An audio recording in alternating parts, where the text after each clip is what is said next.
ସକାଳୁ ଆମର ପଖାଳ ଖାଇବା ପାଇଁ ଆଇଟମ୍ ତିଆରି ଆରମ୍ଭ ହୋଇଗଲା। ବର୍ତ୍ତମାନ ମୋ ନଣନ୍ଦ ଖରାରେ ବସି ଚୁଲି ପାଖରେ ମରୁଆ ଶୁଖୁଆ ଭାଜୁଛନ୍ତି। ଆଜି ମରୁଆ ଶୁଖୁଆ ଭଜା ଆମର ଚାଲିଛି।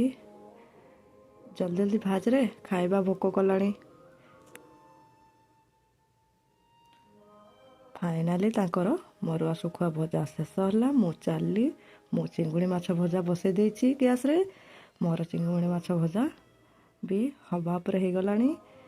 ଆଉ ଆପଣମାନେ ତ ଜାଣିଛନ୍ତି ମୋତେ କେବଳ ରବିବାର ମୋ ପରିବାର ସହିତ ପଖାଳ ଖାଇବାକୁ ମୋତେ ସମୟ ହୁଏ, ଅନ୍ୟ ଦିନ ତ ମୋତେ ସମୟ ହୁଏନି।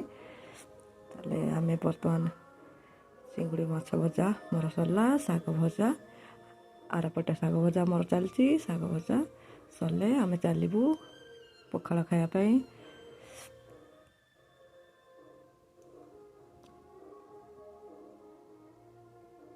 ବର୍ତ୍ତମାନ ମୋର ଶାଗ ଭଜା ବି ସରିଯିବ। ଫାଇନାଲି ମୋର ଶାଗ ଭଜା ଶେଷ ହେଲା। ଆମେ ଚାଲିଲୁ, ବାହାରିଲୁ, ବାଡ଼ିକି ନେବୁ ଖରାରେ ବସିକି ପଖାଳ ଖାଇବୁ।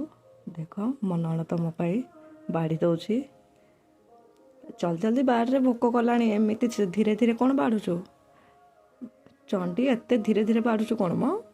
ହଁ, ଶାଗ ଭଜା, ମାଛ, ଚିଙ୍ଗୁଡ଼ି ମାଛ ଭଜା ତମେ ଯେମିତି ବାଢ଼ୁଛ ନା, ଦବ ତ ଶାଶୁ ଘରେ। ଜଲ୍ଦି ଜଲ୍ଦି ବାଢ଼। କଲରା ଚିପ୍ସ, ମରୁଆ ଶୁଖୁଆ।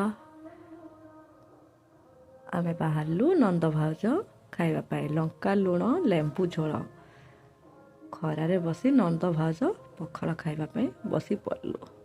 ଧନିଆ ପତ୍ର ତ ତମ ପଖାଳ ସବୁ ଖାଆନ୍ତି ଆଉ।